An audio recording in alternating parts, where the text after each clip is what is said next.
네, 안녕하세요. 새마을금고 일반상식의 윤하문입니다. 네, 이번 시간은 이제 그 사회, 노동, 복지 이 부분에 이제 기출문제하고 예상문제 풀이를 하도록 하겠습니다. 교재는 269페이지예요. 269페이지. 자, 1번부터 보겠습니다. 1번.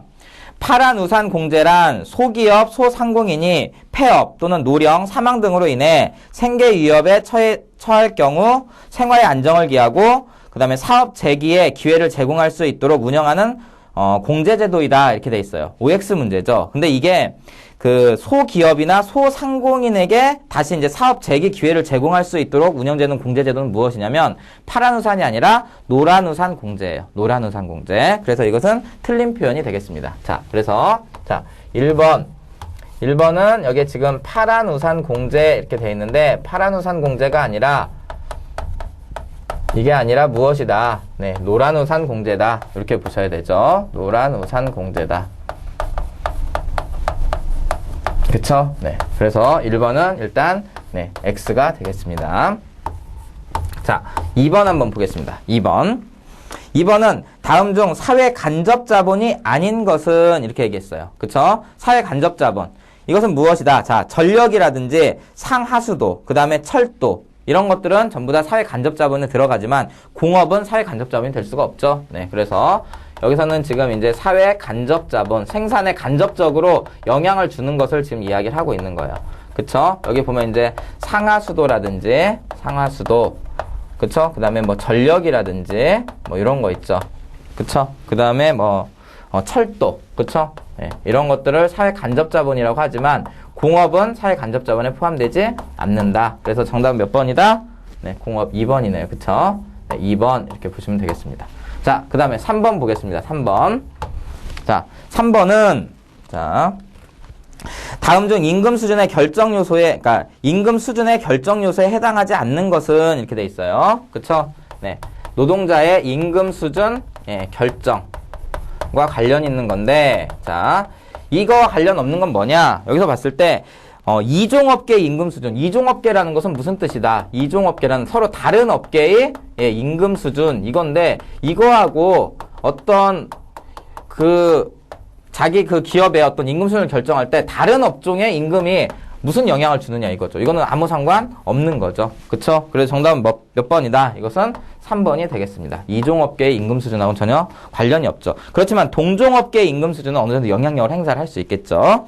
그 다음에 4번. 다음 중 헌법상 노동자가 기본으로 가지는 세 가지 권리에 속하지 않는 것은 이렇게 돼 있어요. 4번은 뭐다? 이것은 노동 3권. 그쵸? 근로기준법에 있는 노동 3권에 대한 이야기인데 노동 3권은 뭐다? 단결권. 그 다음에 네, 단체 교섭권. 그 다음에 단체 행동권. 이런 것들이 있죠. 단체 행동권.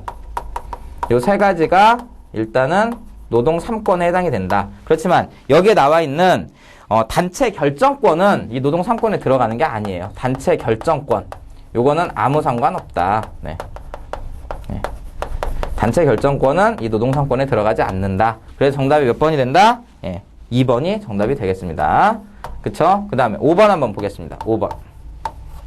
자, 5번.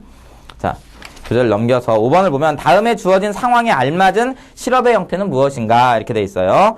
자, 원하던 은행의 최종 면접에 불합격한 지연이는 잠시나마 동네 서점에서 일을 하고 있어요. 그러니까 일을 하고 있기 때문에 이것은 비자발적 실업은 아니죠. 그쵸? 네. 그리고 원하던 직장과 직업이 아니었기 때문에 일하는 데 있어 의욕이 없는 상태다. 이런 것은 일을 하고 있지만 잠재적 실업 상태에 있다라고 얘기를 하는 거죠. 그래서 지금 5번은 이것은 지금 잠재적 실업에 대한 이야기예요. 잠재적 실업. 그쵸? 네. 이 잠재적 실업은 일단은 일을 하고 있기 때문에 실업에 포함되지는 않습니다. 알겠죠? 네. 정답은 몇 번이다? 네, 4번이다. 여기서 이제 그 마찰적 실업 역시도 일자리를 옮기는 과정에서 나타나는 일시적인 실업인데 이것도 자발적 실업이기 때문에 이 마찰적 실업이라든지 잠재적 실업은 실업률에 포함되지는 않는다라는 거 그걸 기억을 해두시기 바랍니다.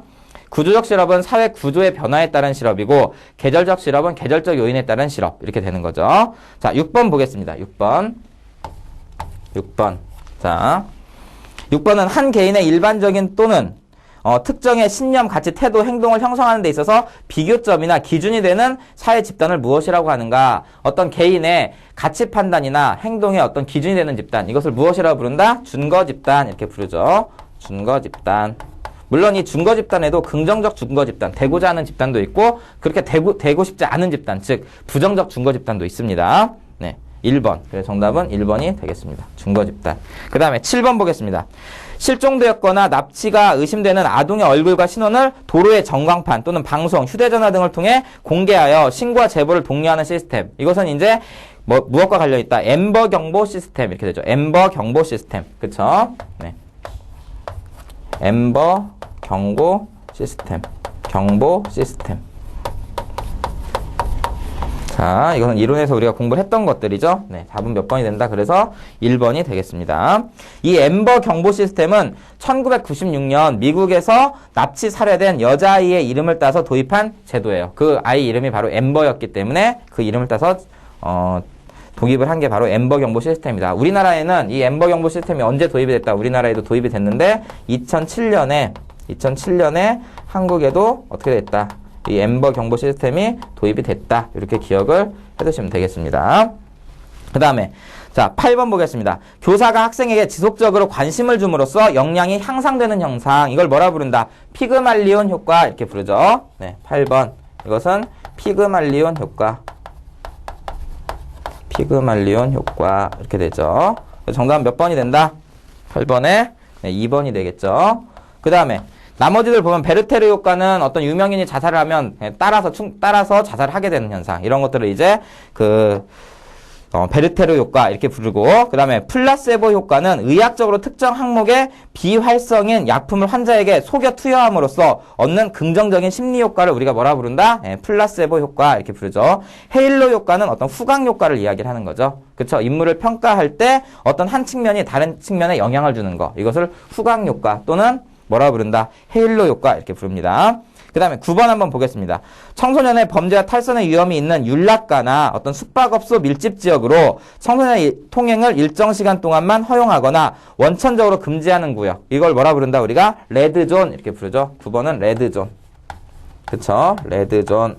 청소년 통행 금지 구역. 청소년 통행 금지 구역. 이거를 레드존 이렇게 부른다라는 거. 그래서 정답은 몇 번이 된다? 네, 4번이 되겠습니다. 4번. 네. 그러면 블루존은 뭐냐? 청소년들이 안전하게 활동할 수 있도록 설정된 안정지대를 뭐라 부른다? 우리가 블루존 이렇게 부르죠. 네. 그 다음 10번 한번 보겠습니다. 다음 중 국민연금의 종류에 해당하는 것은 이렇게 돼 있어요. 국민연금. 자, 퇴직연금. 이건 국민연금의 종류가 아니에요. 그리고 변액연금이나 주택연금이나 변액연금 역시도 이것도 국민연금의 종류는 아니죠. 국민연금의 종류는 뭐가 들어간다? 장애연금이 국민연금에 들어간다. 이렇게 보시면 되겠습니다. 자, 10번. 그러면 국민연금은 어떤 것들이 있느냐? 국민연금은 자, 한번 보겠습니다. 장애연금이라든지 노령연금이라든지 그 다음에 유족연금, 그 다음에 반환일시금, 사망일시금 이렇게 5가지가 무엇이다? 대표적인 그 국민연금이다. 자, 장애연금.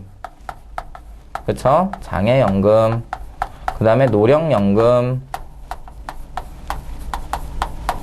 그 다음에 뭐가 있어요? 네, 유족연금이 있죠. 유족연금. 자, 이게 이제 국가에서 운영하는 국민연금의 예죠. 그 다음에 또 무엇이 있냐면 반환일시금하고 사망일시금. 그쵸? 반환일시금. 그 다음에 상환일시금, 사망일시금. 자, 요런 것들이 무엇이다? 바로 국민연금에 포함된다. 그래서 정답은 몇 번이 된다? 장애연금 해서 4번이 정답이 되겠습니다. 자, 11번 보겠습니다. 다음에 주어진 사례와 가장 관련 있는 문화 변동 현상은 무엇인가? 휴대전화 가입자 수가 5천만 명을 넘어선 오늘날에도 때와 장소를 가리지 않고 벨소리가 울려댄다. 이것은 물질 문화의 발전이 되어 있는데 비물질 문화의 변동 속도가 그것을 따라가지 못하는 현상이네요. 그쵸? 자동차는 증가하는 데 반해 운전자들의 의식 미비로 인해 신호위반, 안전띠 미착용 등 교통법규를 위반하는 행위가 빈번하게 일어나고 있다. 이것도 뭐예요? 물질 문화인 자동차는 발전을 했는데 그 그거에 따른 어떤 제도, 규범 문화가 못 따라가는 거죠. 그러니까 물질 문화의 변동 속도는 빠른데 비물질 문화의 변동 속도는 느릴 때 이것을 무엇이라 부른다? 우리가 문화 지체 현상이라고 부르죠. 문화 지체 현상. 그쵸? 문화 지체 현상. 그래서 정답은 몇 번이 된다? 문화 지체 현상. 네, 4번이 정답이 되겠죠. 4번. 이 문화 지체 현상과 정반대가 되는 것은 무슨 현상이 있냐면 기술 지체 현상이 있어요. 기술 지체 현상. 제도와 사상은 이미 수용이 되었는데 어떤 경제적 토대가 갖추어져 있지 않을 때 그걸 우리가 기술 지체라고 하고 물질 문화는 발전되어 있는데 비물질 문화가 따라가지 못할 때 그것을 우리가 문화 지체라고 한다라는 거, 그것을 기억을 해두시기 바랍니다. 그 다음 나머지들 보면 문화 융합, 문화 동화, 문화 접변 이런 것들이 있는데 이런 것들은 무엇과 관련이 있냐면 문화 접변과 관련이 있는 거예요. 문화 접변. 그러니까 문화 접변은 두 개의 문화 체계가 서로 이제 접촉을 할 때 나타나는 건데 만약에 A 문화가 있는데 B 문화가 들어왔어요. 그쵸? 근데 비문화화 됐다. A 문화에서 B 문화가 들어왔는데 B 문화화 됐다. 이것은 동화된 거죠. 이런 것을 문화 접변에서 문화가 동화되었다. 이렇게 얘기를 하는 거고요. 그 다음에 어떤 A 문화가 있는데 B 문화가 들어왔는데 어떻게 됐냐면 A 문화도 있고 B 문화도 그대로 존재를 하는 거죠. 이것은 두 가지 문화가 공존한다 해갖고 문화가 공존하고 있다. 문화 공존 또는 문화 병존 이렇게 얘기를 합니다. 근데 A 문화가 있는데 그러니까 B 문화가 들어왔어요. 근데 새로운 문화인 C 문화가 생겼다. 이것을 뭐라 부른다? 문화가 융합되었다. 이렇게 얘기를 해요. 그래서 문화 동화, 문화 공존, 문화 융합은 전부 다 문화 접변의 결과로서 나타나는 것이다. 이렇게 보시면 되겠습니다. 알겠죠? 자. 그 다음에 12번 보겠습니다. 다음 중 상대방이 자신과 다르다는 이유만으로 무조건 경계하려는 심리 상태로 외국인에 대한 무조건적 혐오 현상. 이걸 우리가 뭐라 불렀죠? 예. 뭐라 부른다? 이것을 제노포비아 이렇게 부르죠. 예. 제노포비아. 그쵸? 이것은 뭐다? 외국인에 대한 예, 어떤 무조건적 혐오 현상. 그쵸? 이것을 우리가 뭐라 부른다? 예, 제노포비아 이렇게 부르죠. 이것은 기억을 해두셔야 돼요. 정답은 몇 번? 네, 2번이 되겠습니다. 2번. 그 다음에 13번 보겠습니다. 13번. 자, 13번은 회사와 노동조합의 협정에 의해서, 그쵸? 협정에 의해서 회사가 고용한 노동자에게 조합의 가입을 의무화하는 제도, 의무화하는 것이 있어요. 그쵸? 그러면, 자, 협정에 의해서 의무화하는 거죠. 그쵸? 그러면 클로즈드 숍은 협정된 게 아니라 그냥 어떻게 된 거예요? 무조건 들어오면 가입이 무조건 되어야 되는 거죠. 오픈샵은 쉽게 말해서 이제 그 직장에 취직한 사람의 자유의사에 맡기는 게 오픈샵이죠. 근데 이 오픈샵과 클로즈드 샵의 어떤 중간 형태인 유니언숍 같은 경우는 예, 기업가, 즉 사용자는 자유롭게 노동조합에 가입한 사람이든 가입하지 않은 사람이든 뽑을 수는 있어요. 그렇지만 그 사람이 이제 기업에 취직이 된 다음에는 어떻게 돼요? 무조건 노동조합에 가입을 해야 되는 것이죠. 그렇죠? 그래서 여기서 지금 이야기하고 있는 것은 클로즈드 숍이 아니라 무엇이다? 유니언숍에 대한 설명이다. 이렇게 알아두시면 돼요. 유니언숍이다. 네. 그러니까 사용자는 조합원이든 비조합원이든 누구나 뽑을 수는 있지만 그 뽑힌 사람은 무조건 어떻게 해야 된다? 예, 노동조합에 가입해야 된다는 원칙. 그게 바로 유니언숍이죠. 그래서 정답은 몇 번이 된다? 이거는 2번이 정답이 되겠습니다. 13번은 2번. 그 다음 14번. 도시 주변의 인구가 뚜렷하게 증가하는 것. 이것을 뭐라 부르죠? 예. 그러니까 도심은 어떻게 되는 거고, 인구가 비고, 그쵸? 인구가 공동화되고, 그쵸? 도시 주변은 어떻게 된다? 도시 주변은 인구가 증가하는 현상. 그쵸? 인구가 증가하는 현상. 이걸 우리가 무슨 현상이라고 한다? 도시의 도넛 현상. 도넛처럼 가운데가 뻥 뚫려 있는 거죠. 예. 그쵸? 도넛 현상. 그래서 정답이 몇 번이다? 네, 4번이 되겠습니다. 4번.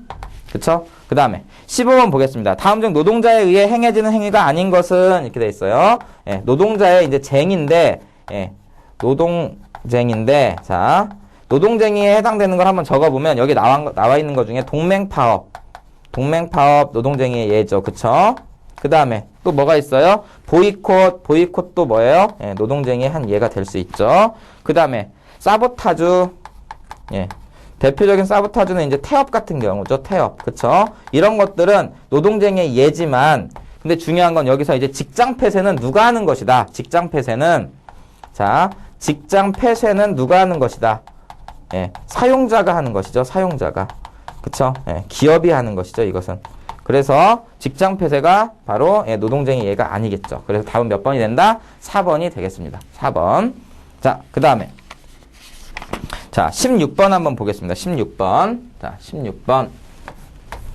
자, 16번을 보면 고령 사회, 그 다음에 초고령 사회는 총 인구 중 65세 이상인 인구가 각각 몇 프로 이상일 때를 일컫는 말인가? 그럼 이걸 잘 알고 있어야 돼요. 그러니까 맨 처음에 나온 것은 무슨 사회냐면 고령화 사회예요. 고령화 사회.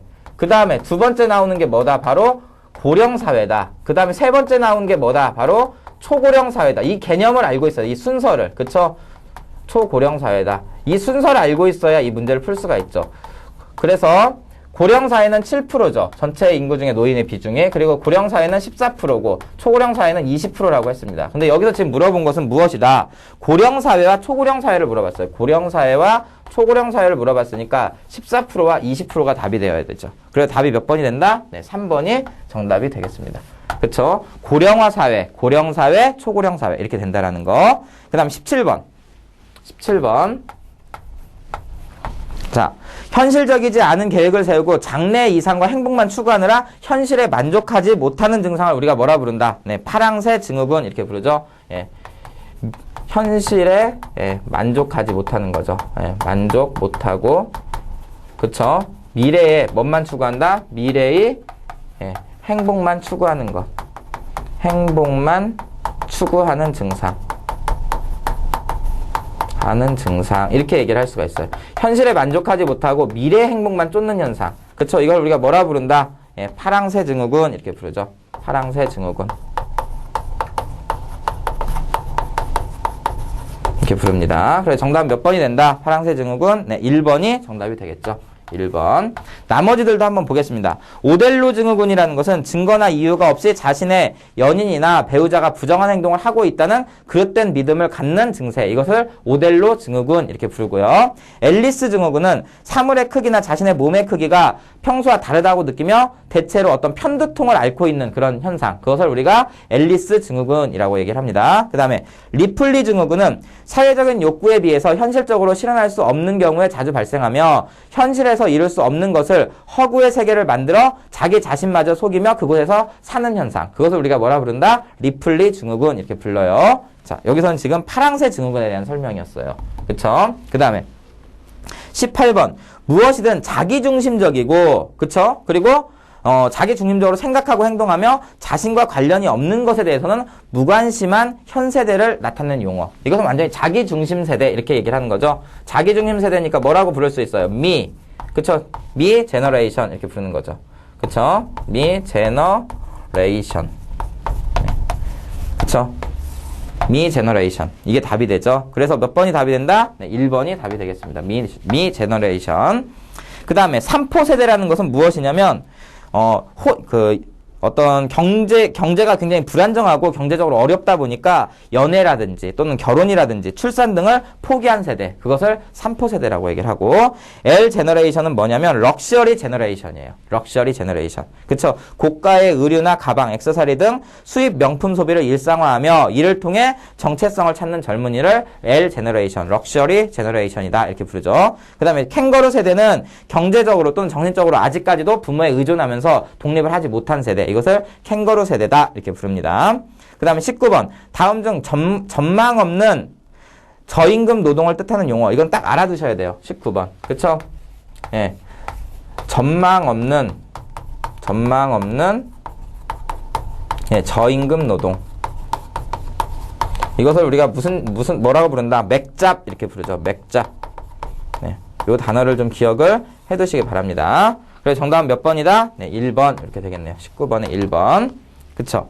자, 생력화라는 말은 무슨 뜻이냐면, 생력화는 노동력을 절약하기 위해 산업이 자동화, 기계화되는 거. 이것을 생력화 현상이다. 이렇게 얘기를 하고요. 노동풀은 여러 기업이 모여 필요한 노동력을 산정한 뒤 공동으로 노동자를 고용하고 필요에 따라 노동력을 나눠 쓰는 제도. 이걸 노동력풀이라고 얘기하죠. 노동풀.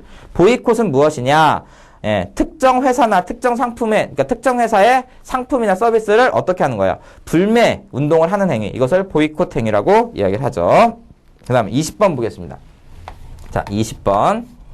자, 20번은 실업은 그 환경과 원인에 따라 여러 가지 유형이 있다. 그중 자동화나 산업구조의 개편, 산업구조의 변동에 따른 실업이죠. 이것은 2차 산업 중심의 산업구조가 3차 산업 중심의 산업구조로 변동되면서 나타나는 실업. 이런 걸 뭐라 부른다? 우리가 구조적 실업이다. 이렇게 얘기를 하죠. 산업구조의 변동에 따른 실업, 구조적 실업. 이렇게 되는 거죠. 그래서 정답은 몇 번이 된다? 20번은 네, 구조적 실업은 4번이 되겠네요. 그쵸? 네, 4번 이렇게 되겠습니다. 그 다음에 21번 보겠습니다. 21번. 건물이 빽빽하게 들어서 있고 인구가 밀집되어 주변의 지역보다 온도가 높게 나타나는 현상. 이걸 뭐라 부르죠? 예. 도시의 중심부가 도시 주변부보다 기온이 높은 현상. 이걸 뭐라 부른다? 열섬 현상. 이렇게 부르죠. 열섬 현상. 이거는 이제 지리 파트에서 나오는 내용이에요. 이런 거는. 그쵸? 그래 답은 몇 번이 된다? 네, 2번 이렇게 되겠습니다. 2번. 자, 그래서 네, 다시 좀 칠판 지우고 바로 시작하도록 하겠습니다. 자, 22번 보겠습니다. 22번. 자, 22번은 이건 이제 노벨 문학상과 관련이 있어요. 그쵸? 다음 중 아시아 최초로 노벨 문학상을 수상한 사람은 이렇게 돼 있네요. 그쵸? 네. 아시아 최초의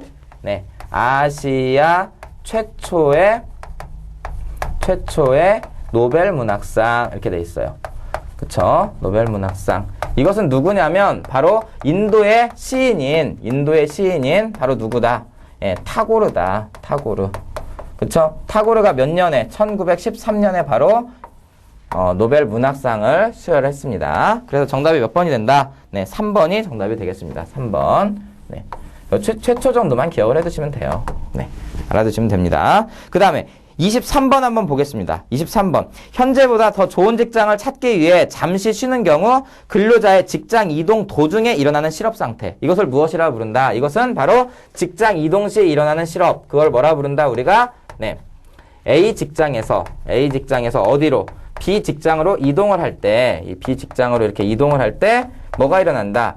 여기서 그만둔 날은 12월 31일인데 여기 나간 날은 3월 1일이라면 그 중간 사이에 텀이 있죠. 그것을 우리가 뭐라 부른다? 네, 마찰적 실업이다. 이렇게 부르는 거죠. 마찰적 실업.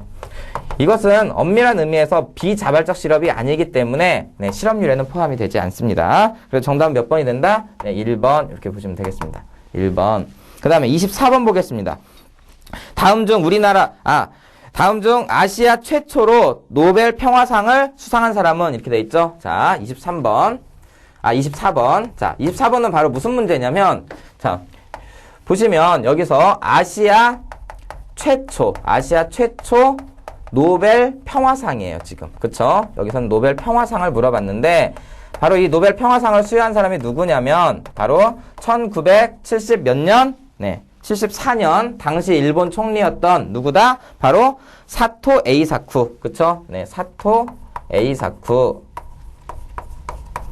그쵸? 사토 에이사쿠가 바로 우리 아시아에서 최초로 예, 노벨 평화상을 수여했던 사람이에요. 예, 비핵 3원칙을 주장한 공로로 이 노벨 평화상을 수여를 했습니다. 그래서 정답은 몇 번이 된다? 이것은 네, 4번 이렇게 보시면 되겠습니다. 알겠죠? 그런데 우리나라, 그쵸? 우리나라에서 예, 최초로 예, 노벨 평화상을 수여한 사람은 누구다? 바로 노벨 평화상을 수여한 사람은 2000년 6.15 공동선언이 이제 계기가 돼가지고 바로 누구다? 예, 김대중 대통령이죠. 이것은 좀 기억을 해두시기 바랍니다. 예, 유일한 노벨 평화상이죠. 요게. 그쵸? 네, 이것은 기억을 해두시기 바랍니다. 자, 우리가 또 하나 알아둬야 될 게 있는데 그게 무엇이냐면 자, 그게 노벨 평화상 같은 경우 보통은 스웨덴에서 수여식을 하지만 이 노벨 평화상만은 어디서 하냐면 노르웨이에서 수여식을 한다는 거. 이것은 이제 노벨의 유언에 따라서 그렇게 예, 그 시상식을 진행을 한다고 합니다. 자, 그 부분까지 좀 기억을 해두시기 바랍니다. 그 다음에 25번. 대도시에 취직한 지방 출신이 도시 생활에 지쳐 대도시를 떠날 때 출신 고향까지는 안 가고 출신 고향까지 돌아가면 유턴이죠. 그쵸? 근데 거기까지는 안 가고 중간에 중소도시에 취직하는 노동력 현상. 이걸 뭐라 부른다? 제이턴 현상. 이렇게 부르죠. 그래서 25번은 무슨 현상이다? 예, 제이턴이다. 예, 제이턴 현상. 이렇게 얘기를 할 수가 있다. 요거죠. 자, 그래서 답은 몇 번이 된다? 네, 4번이 되겠죠. 자, 요거예요. 예를 들어서 이게 도시가 이렇게 있다면, 예, 도시고 여기가 농촌이에요. 농촌에서 도시로 갔다가 다시 농촌으로 가면 이건 U자잖아요. 그쵸? 근데 도시로 왔다가 농촌까지는 안 가고 그 주변에 어떤 도시 지역으로 가면 이건 J가 되죠. 그쵸? 요런 현상을 이게 이제 농촌에서 어디로 간 거, 도시로 갔다 다시 농촌으로 온 건 유턴. 그 다음에 농촌에서 어디로 간 거죠? 그 주변에 지방 소도시, 중소도시 이런 데로 이동을 하는 거. 이것을 뭐라 부른다? J턴이다. 이렇게 보시면 되겠습니다. 알겠죠? 그 다음에 26번 보겠습니다. 26번. 다른 사람과 어울리지 않고 일정한 거리를 두면서 자기를 방어하려는 사람들의 심리. 이것을 뭐라 부른다, 우리가? 고슴도치 딜레마. 그쵸? 사람들과 어떤 관계는 맺고는 있어요. 근데 아주 가까워지기는 싫은 거죠. 그쵸? 이게 바로 고슴도치 딜레마죠. 고슴도치, 딜레마. 라고 이야기를 할 수 있다. 그래서 정답은 몇 번이 된다? 네, 이거는 4번이 되겠습니다. 4번. 나머지들도 좀 확인을 해보겠습니다. 자, 호저 딜레마라는 것은 뭐냐면 인간관계에서 너무 가깝지도 멀지도 않은 상태를 유지하려는 경향. 그쵸? 이것이 이제 호저 딜레마고, 그쵸? 그래서 약간 이 고슴도치 딜레마하고 좀 헷갈릴 수가 있어요. 조심해야 됩니다. 그 다음에 안보 딜레마라는 게 있는데, 이 안보 딜레마는 무엇이냐면 자국의 힘을 강하게 하기 위한 군사적 준비가 결국은 타국 역시도 군사력을 증강하게 되죠. 그러다 보니까 오히려 어떻게 되는 거예요? 처음 의도와는 다르게 자기도 군사력을 강화했지만 오히려 더 불안정을 느끼게 되는 그러한 어떤 딜레마 상황. 그것을 우리가 뭐라 부른다? 안보 딜레마라고 한다. 그 다음에 죄수의 딜레마는 수사관의 유도신문에 넘어가 공범자의 죄를 사실대로 말함으로써 무거운 형량을 받게 된 현상. 이게 이제 죄수의 딜레마죠. 그쵸? 자, 27번 한번 보겠습니다. 27번. 27번은 이제 인질과 관련 있는 건데, 인질 사건에서 인질범이 자신을 인질과 동일시하는 거. 그쵸? 어떤 인질 사건이 일어났는데, 이 인질 사건에서, 인질범이 어떻게 되는 거예요? 누구랑? 인질범이, 인질과 동일시되는 거. 그쵸? 인질과 동일시되는 현상. 이거를 무슨 증후군이라고 부른다? 우리가 이거를 리마 증후군, 이렇게 얘기를 하죠. 리마 증후군. 이거는 리마 증후군이에요. 그래서 정답은 몇 번이 된다? 네, 4번이 되죠. 여기서 이제 이 리마 증후군하고 반대되는 개념이 있어요. 그게 무엇이냐면 바로 이제 스톡홀름 증후군이에요. 스톡홀름 증후군. 스톡홀름 증후군. 이 스톡홀름 증후군은 무엇이냐면 오히려 누가 인질이 어떻게 하는 거예요? 인질범을 어떻게 하는 거죠? 인질범의 어떻게 되는 거야? 이제 동조를 하기 시작하는 거죠. 동조하는 거. 이것을 우리가 뭐라 부른다? 스톡홀름 증후군이다 라고 얘기를 합니다. 자, 한번 보시겠습니다. 스톡홀름 증후군은 인질이 인질범에 동화되어 경찰보다는 인질범의 편을 드는 현상. 이것을 뭐라 부른다? 스톡홀름 증후군. 근데 인질범 자체가 자기가 인질과 동일시하는 현상. 그것을 리마 증후군 이렇게 얘기를 할 수가 있어요. 두 개를 알아두시면 되겠습니다. 자, 그 다음에 여기 보면 이제 1번에 보면 클러시 증후군이 있는데, 이 클러시 증후군은 무엇이냐면 좁은 공간에서 몸이 장시간 압박당했을 때 나타나는 어떤 장애 현상, 그것을 클러시 증후군이다 이렇게 얘기를 하고, 피터팬 증후군은 육체적으로는 성숙하여 어른이 되었지만 여전히 어린아이로 남아있기를 바라는 현상, 그걸 피터팬 증후군이다 이렇게 얘기를 해요. 그 다음에 28번 보겠습니다. 28번. 자, 요 28번도 좀 암기를 좀 해두시기 바랍니다. 알겠죠? 자, 능력이 있고 진취적인 전문직 미혼 여성을 뜻하는 말. 그건 무엇이다? 스완족이다. 스완족. 능력 있고, 젊은 어떤 미혼 여성. 이것을 스완족 이렇게 부르죠. 자기 자신을 위한 투자를 아끼지 않아 사회의 소비를 주도하는 계층으로 자리 잡기 시작하였다. 이건 스완족을 뜻하는 거예요. 그리고 가로는 젊은 나이에 성공을 거두어 엄청난 부를 축적하였음에도 불구하고 호화스러운 생활보다 평범한 삶을 이어가는 사람들을 가리키는 신조어. 이것은 욘족을 뜻하는 말입니다. 욘족. 욘족. 수완족과 욘족에 대한 설명. 그래서 정답은 몇 번이다? 28번에 1번 이렇게 되겠죠. 28번에 1번. 그 다음에 그루밍족이라는 것은 무엇이냐? 그루밍족은 외모, 옷차림 등 패션과 미용에 금전적 투자를 아끼지 않는 남성. 이것을 그루밍족 이렇게 얘기를 하죠. 그쵸? 그룸이라는 것은 그 마부죠. 마부. 그 다음에 보보스족. 보보스족이라는 것은 무엇이다? 이것은 자본가 계급을 뜻하는 부르주아와 유랑민족을 뜻하는 보헤미안을 결합한 용어로 높은 소득 수준과 자유로운 정신적 풍요를 동시에 누리는 상류 계층을 우리가 뭐라 부른다?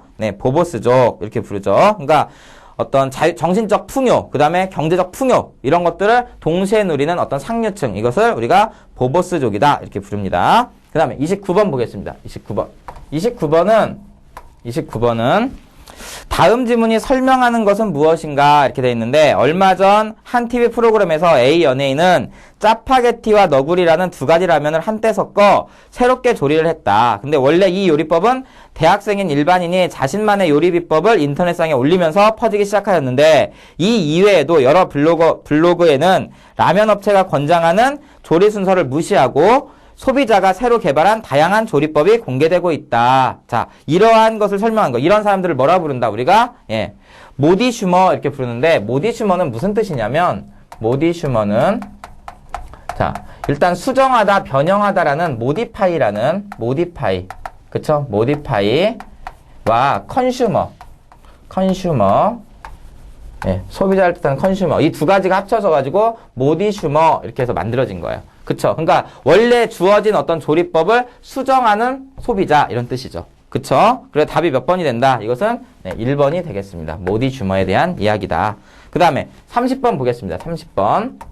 자, 30번을 보면 백화점이나 대형마트 등과 같은 오프라인 매장에서 제품을 구경한 다음에 스마트폰 등으로 가격을 비교해서 저렴하고 합리적인 조건을 찾아 동일한 상품을 온라인으로 구매하는 사람들, 이걸 뭐라 부른다? 우리가 쇼루밍족 이렇게 부르죠.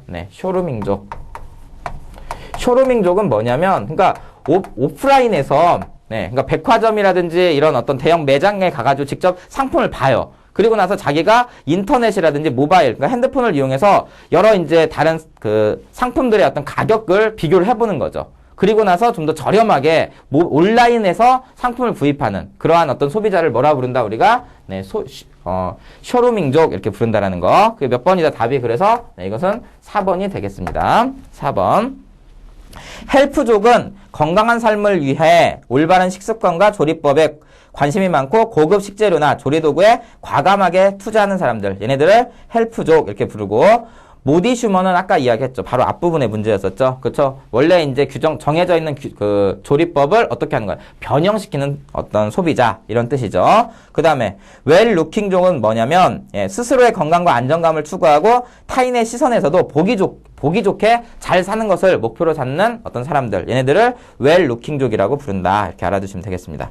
그 다음에 31번 보겠습니다. 31번. 자, 31번은 다음 중 기억 니은이 가리키는 용어와 관련된 어떤 그 동물이 알맞게 짝지어진 것은, 기억을 보면 예측이 가능하여 위기 상황이 발생하더라도 충격이 크지는 않지만 상시적인 위험이 지속적으로 악영향을 주는 경제 상황. 그쵸? 이런 것을 뭐라 부른다? 우리가 블랙 완은 아니고 그레이스 완, 회색 백조 이렇게 되는 거죠. 그쵸? 그레이스 완 이렇게 부르는데, 수완은 무슨 뜻이다? 수완은 백조를 뜻하는 말이에요.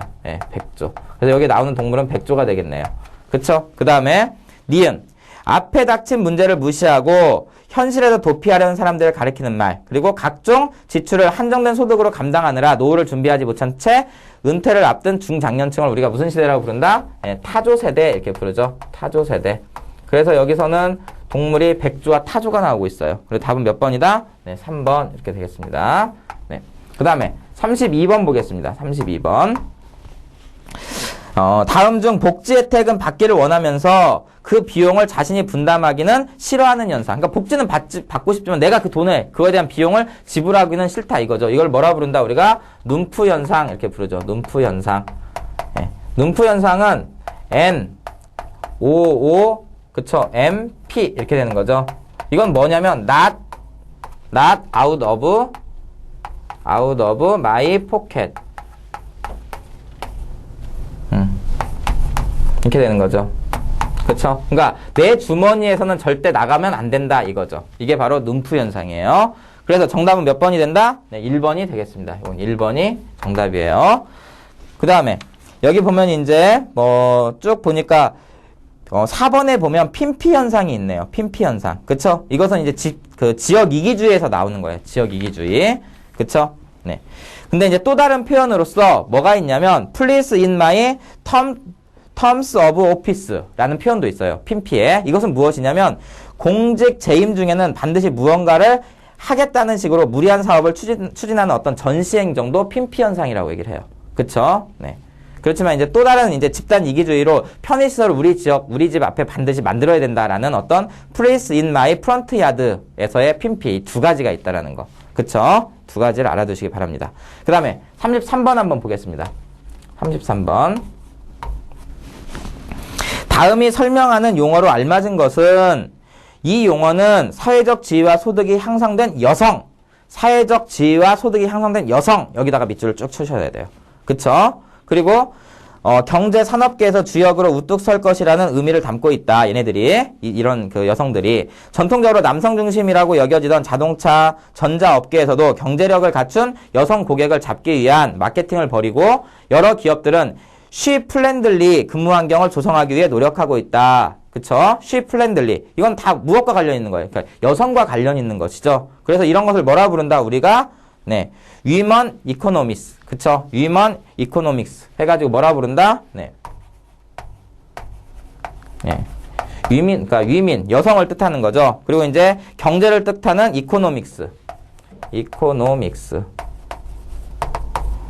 이렇게 해가지고 그러니까 여성과 이제 경제의 합성어가 되는 거죠. 그게 바로 뭐가 된다? 위미노믹스 이렇게 되죠. 위미노믹스. 그쵸? 네, 요걸 뜻하는 것이다. 그래서 정답은 몇 번이 된다? 2번이 되겠습니다. 2번. 위미노믹스. 그쵸?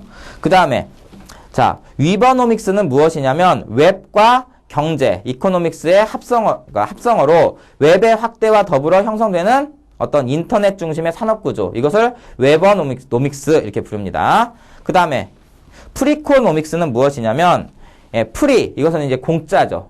자유, 공짜 이렇게 되죠. 그 다음에 이코노믹스, 경제에 합성한 말로 일단 인프라가 구축되면 상품이나 서비스를 생산하는 원가는 급속도로 감소하기 때문에 무료로 서비스를 제공할 수 있다는 의미. 그게 바로 프리코노믹스 이렇게 부르죠. 그 다음에 위키노믹스가 있는데 위키노믹스는 인터넷 무료 백과사전인 위키피디아와 경제학, 즉 이코노믹스를 합성한 말로 내부의 인재에게만 지식을 의존하지 말고 아마추어를 포함하여 불특정한 외부인의 지식을 널리 활용하자는 것. 그게 바로 위키노믹스 이렇게 됩니다. 자, 그 다음에 34번 보겠습니다. 34번. 급변하는 시대의 흐름에 따라 인터넷 비즈니스에서 뛰어난 활약을 하는 사람들. 그쵸? 급변하는 시대의 흐름에 따라 인터넷 비즈니스에서 뛰어난 활약을 하는 사람들. 마치 이제 레오나르도 다빈치처럼 이렇게 뛰어난 활약을 하는 사람들을 뭐라고 부른다? 우리가 네, 바로 르네상스 칼라 이렇게 부르죠. 르네상스 칼라. 르네상스 칼라 이렇게 부른다라는 거. 그래서 정답은 몇 번이 된다? 여기서 네, 이거는 4번이 되겠습니다. 4번. 그 다음에 35번 한번 보겠습니다. 35번. 자, 35번. 회사를 다니면서 새로운 분야나 전문성을 키우기 위해 공부하거나 불안정한 노동시장과 짧아지는 정년에 대비하고자 공부를 하는 직장인들과 관련된 용어. 예를 들어서 지금 공부를 하는 거죠. 그쵸? B2S족은 무슨 뜻이냐면 B2S족은 이것은 back 그쵸? to school. 그쵸? 오, 이렇게 해서 여기 앞자를 딴 거예요. 그쵸? back to school 해가지고 B2S족 이렇게 되는 거죠. 이게 이제 BTS족이고, 그 다음에 셀러던트는 뭐냐면 셀러리맨하고 스튜던트의 어떤 합성어라고 할 수 있어요. 그쵸? 예. 그래서 여기서 답이 될 수 있는 것은 무엇이다? 이 B2S족하고 셀러던트 이렇게 되겠죠. 셀러던트. 네. 요 두 개가 답이 되겠네요. 그래서 정답은 몇 번이다? 예, 니은과 디귿 해가지고 2번. 그쵸? 니은과 디귿 해서 2번이 정답이 되겠습니다. 35번에. 그 다음에 36번. 인간의 강력한 의지의 근간이 되는 인간성 지수의 약자는 무엇이냐? 이렇게 되어 있는데, 네. 자, 인간의 강력한 의지의 근간이 되는 인간성 지수. 이것은 뭐냐? 이것은 DQ가 있고 지금 MQ, 그 다음에 GQ, 그 다음에 PQ 이렇게 되어 있는데 이것은 열정지수를 뜻하는 거예요. 열정지수. 그럼 열정은 뭐죠? 바로 패션 이렇게 되죠. 패션. 그쵸? 또는 인간성 지수 이렇게 되는 거죠. 인간성 지수를 나타내면 뭐가 되는 거죠? 예, 퍼스널리티 퀴오티언트 이렇게 되겠죠. 그쵸? 퍼스널리티 퀴오티언트. 그래서 여기서 답이 될 수 있는 것은 무엇이다? 바로 PQ 이렇게 되겠죠. 인간의 강력한 의지의 근간이 되는 인간성 지수의 약자. 그쵸? 여기서는 인간성 지수를 나타내는 거기 때문에 네, PQ다. 그래서 36번. 네, PQ. 이렇게 되겠죠. 그래서 정답은 몇 번이다? 네, 이거는 4번이 되겠습니다. 4번. 그 다음에 37번 한번 보겠습니다. 37번. 자, 37번을 보면 근로자가 상황이나 여건에 따라 근무 형태 또는 근무 시간을 조정할 수 있는 어떤 탄력적인 근무 제도와 관련이 있는 색깔은 무엇인가 이렇게 얘기했어요. 그러니까 근무 조건을 탄력적으로 조정을 한다. 이거죠. 그쵸? 그럼 이걸 뭐라고 부르냐면 우리가 퍼플 잡 제도 이렇게 불러요. 37번은 네, 퍼플 잡 제도. 네, 퍼플 잡 이렇게 부르는데 이 퍼플이라는 게 무엇을 뜻하는 거냐? 퍼플은 자 여기서 봤을 때 퍼플은 보라색을 뜻하는 말이에요. 보라색. 이 보라색은 여러 가지 색깔을 섞어서 만들어지는 거죠. 그쵸? 그게 이제 무슨 색이냐면 빨간색과 파란색을 섞어서 만드는 거예요. 이 보라색은 빨간색하고 네, 파랑을 섞어서 만드는 것이다. 네. 마치 이런 것처럼 네, 이런 것처럼 어떻게 하는 것이다. 상황이나 여건에 따라 근무 형태 또는 근무 시간을 조정할 수 있는 어떤 탄력적인 근무 제도를 우리가 뭐라 부른다? 퍼플잡이다. 이렇게 부르는 거죠. 그래서 이거와 관련 있는 색깔은 보라색이 되겠죠. 퍼플잡 했을 때 이 퍼플이 바로 무슨 색이기 때문에 보라색이기 때문에 네, 보라색과 관련 있는 것을 찾아주면 된다. 그래서 정답은 몇 번? 네, 4번이 되겠습니다. 이거는 그 다음에 38번 보겠습니다. 38번. 자, 여성들의 영향력 있는 고위직 승진을 가로막는 회사 내 보이지 않는 장벽을 우리가 뭐라 부른다? 유리천장 이렇게 부르죠. 그쵸? 네, 유리천장. 보이지 않는 장벽. 유리천장이죠. 그쵸? 네. 그래서 정답은 몇 번이다? 네, 4번 이렇게 되겠네요. 네. 그 다음에 39번 보겠습니다. 39번. 자, 39번은 다음 중 자신들만의 인생을 즐기려고 하는 노인 세대 이걸 뭐라 부른다? 예. 통크족 이렇게 부르죠. 통크족. To only no kids. 그러니까 장성한 아이들은 있지만 그 자녀들한테 의존하지 않고 예, 부부 둘이서만 이제 여가를 즐기면서 살아가는 그러한 어떤 사람들, 이런 사람들을 통틀어서 우리가 뭐라 부른다? 통크족 이렇게 부르죠. 이건 통크족이죠. 네. 통크족. 네. To only 그 다음에 no kids. 그쵸? 이렇게 해서 통크족 이렇게 얘기를 하는 거죠. To only no kids. 그쵸? 답이 몇 번이 된다? 이것은 네, 1번 이렇게 되겠습니다. 그 다음에 40번 보겠습니다. 다음 중 저출산과 관련이 있는 용어는 저출산과 관련 있는 것은 뭐냐면 딩크족이에요. 딩크족. 딩크족은 무엇이냐면 더블 인컴 노 키즈. 그러니까 맞벌이를 하면서 어떻게 하는 거예요? 자녀를 낳지 않는 거죠. 그쵸? 네, 40번. 예, 이것은 딩크족이죠. 딩크족. 예, 더블 인컴 노 키즈. 예, 딩크족. 그쵸? 그래서 답은 여기서 봤을 때 네, 4번이 되겠죠. 그쵸? D-I-N-K 이렇게 되는 거죠. 네, 답은 네, 딩크족 4번. 근데 여기서 이제 헷갈린 게 있어요. 딘스족이 있어요. 딘스족. 이것은 무엇이냐면 더블 인컴 노 섹스 해가지고 그러니까 부부이긴 하지만 성관계가 거의 없는 그러한 성관계를 거의 가지지 않는 부부를 뭐라 부른다? 우리가 딘스족이라고 얘기를 해요. 그래서 딩크족하고 딘스족하고는 헷갈리면 안 되죠. 그쵸? 네, D-I 뭐죠? 여기서 N-S가 되겠죠. 그쵸? D-I-N-S. 네, 딘스족하고 딩크족하고는 헷갈리면 안 됩니다. 알겠죠? 네. 그 다음에 41번 한번 보겠습니다. 41번. 자, 자기 지역에서 혐오시설 등을 설치하지 않으려는 지역이기주의. 예, 혐오시설을 설치하지 않겠다. 님비 현상이죠. 님비 현상. 예. 이것은 뭐다? not in my backyard 이렇게 되는 거죠. 예, 그래서 님비 이렇게 얘기를 하죠. 정답은 몇 번이다? 2번. 이거에 반대되는 개념은 무엇이다? 핀피 현상이 있죠. 핀피 현상. 그쵸? 예. 편의시설은 우리 지역에 꼭 만들어야 된다 이거죠. 지역 이기주의예요. 둘 다. 그 다음에 42번 한번 보겠습니다. 42번. 네. 자, 42번은 무엇이냐면 리트족에 대한 설명으로 옳은 것은 이렇게 돼 있어요. 리트족. 리트족은 무엇이냐면 그 취업 인구 중에 직업이 없으면서 취업이나 진학에 대한 의욕이라든지 노력이 없는 사람을 우리가 뭐라 부른다?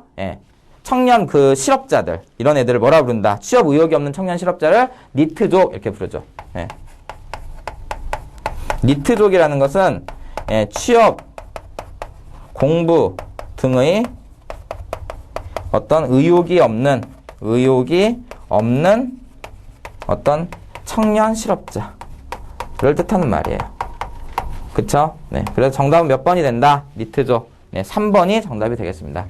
이걸 이야기하고 있는 것은 3번이다. 이렇게 볼 수가 있겠네요. 그쵸? 근데 나머지들 한번 보겠습니다. 건강과 지속적인 성장을 추구하는 생활 방식 또는 이를 실천하려는 사람들을 뭐라 부른다? 1번은 로아스족에 대한 이야기고, 로아스족. 그쵸? 그 다음에 2번. 주어진 업무만을 수행하고 매사 행동 없는 말만 늘어놓는 직장인들. 이것을 나토족이라고 하죠. 말만 하고 행동을 하지 않는 거죠. 나토족. 그쵸? 그리고 3번. 3번은 이제 니트족에 대한 설명이고, 그래 답이 되고요. 그 다음에 4번은 뭐다?